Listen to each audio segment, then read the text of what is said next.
খোলা পানিতে মাছ শিকার করার একটা উদ্দেশ্য নিয়ে এগোচ্ছেন বলে মনে হচ্ছে, প্রতীয়মান হচ্ছে। তাদের অনেকেই হাইব্রিড বা নতুন করে আগত, এটাতে কোনো সন্দেহ নেই। এটা নিয়ে ভাবতে হবে।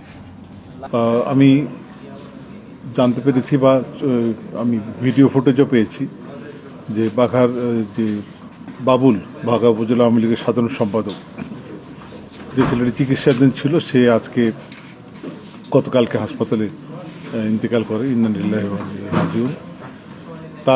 তাকে আমি খবর পেয়েই হাসপাতালে গিয়ে কালকে মর্গে তখন প্রস্তুতি চলছিল পোস্টমর্টেমের, সে সময় দেখে আসি, তার সন্তানকে সান্ত্বনা দিই।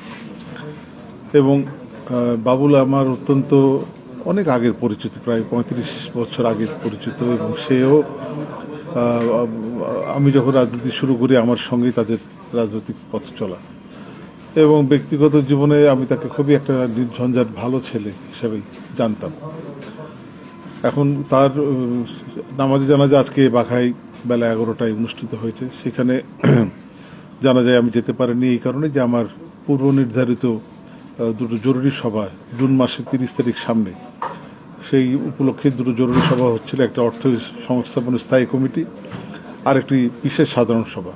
ফলে আমি সেখানে যেতে পারিনি। কিন্তু ভিডিও ফুটেজে দেখলাম চাকরাবাগার বর্তমান সংসদ সদস্য শাহরিয়ার আলম, তিনি নামাজে জানাজা পড়তে এসে যে কথাগুলি খুব বলা যেতে পারে খুবই অমার্জিতভাবে যে কথাগুলি বললেন, আমার নাম ধরে, আমার রাজনৈতিক পদবি ধরে, আমার বিচার চেয়ে আমার নামে মামলা হবে, আমি মদতদাতা, বা আমার কল লিস্ট চেক করা হোক, এই সমস্ত কথা তো নামাজে জানাজা দাঁড়িয়ে কোনো সুস্থ মানুষ বলতে পারে বলে আমি শুনিনি কখনো, বা এটা বলা উচিত নয়। সেখানে দোয়া করা হয়, যিনি চলে যাচ্ছেন তাকে আল্লাহ রাব্বুল আলামিনের কাছে শেষবার দোয়া করে তাকে দাফন করা হয়। তো তিনি কেন এই সমস্ত কথা বললেন সেটা তিনিই ভালো জানবেন, আর সৃষ্টিকর্তা আল্লাহ রাব্বুল আলামিন ভালো জানবেন। তবে আমাদের কাছে যেটা মনে হয়েছে যে সেখানে জেলা আওয়ামী লীগের বর্তমান সভাপতি বাবুশ্রী অনিল কুমার সরকার, তিনি গেছিলেন, তাকেও লাঞ্ছিত করা হয়, তাকে ধাক্কাধাক্কি ধস্তাধস্তি করা হয়, এবং তার উদ্দেশ্যে অশালীন উক্তিও করা হয়, এবং তাকে বের করে চলে আসতে বাধ্য করা হয়। এইরকমভাবে আরও কয়েকজনকেও করা হয়েছে।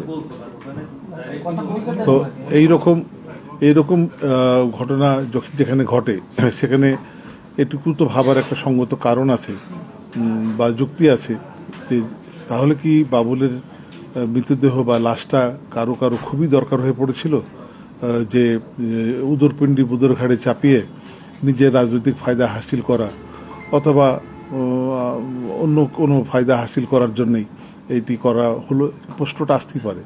এবং আমিও সেই জন্য মনে করি যে সকল রাজনৈতিক সৌজন্য বাদ দিয়ে তিনি এই কাজটি করলেন, এটা কাঙ্ক্ষিত নয়। এবং এর ফলে আওয়ামী লীগের মতো একটা বিশাল বটবৃক্ষ, সেই বটবৃক্ষের জন্যে কেউ এমন কোনো উক্তি বা কাজ করা উচিত নয় যেটাতে দলের ইমেজ সংকট হয় বা কিছুটা হলেও ক্ষতিগ্রস্ত হয়। তো আমি মনে করি যে এই ঘটনার, এই হত্যাকাণ্ডের বা এই ঘটনার সঙ্গে যারা জড়িত, এটা একবারে পূর্ণাঙ্গ একটা তদন্ত ভালো মতো হওয়া উচিত, নিরপেক্ষ তদন্ত হওয়া উচিত, এবং এটার জন্য যারা জড়িত তাদের শাস্তি বিধান করা উচিত। এখানে কোনো ছাড় নেই। আর আমি একই সঙ্গে মরহুমের আত্মার মাগফিরাত কামনা করি, তার পরিবারকে সহানুভূতি জানাই।